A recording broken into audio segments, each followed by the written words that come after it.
বলছি বৌমা কি করছো? বসে আছো? বলছি আজকে আমার না শরীরটা একদম ভালো নেই। বাসনগুলো মেজে আর জামা কাপড়গুলো একটু কেচে দাও না। একটুখানি বসেছি, আবার কাজের কথা বলছে। একটুখানি বসতেও দেয় না, ভালো লাগছে না।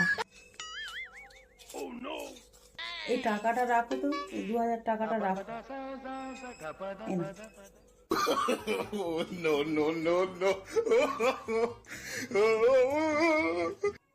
ঠিক আছে মা, আপনি বসুন, রেস্ট নিন।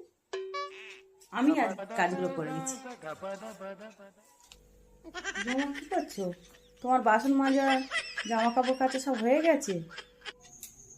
হ্যাঁ মা, হয়ে গেছে। ও, বলছিলাম কি, শরীরটা তো ভালো হয়নি এখনো, তাই দুপুরে রান্নাটা একটু করো না।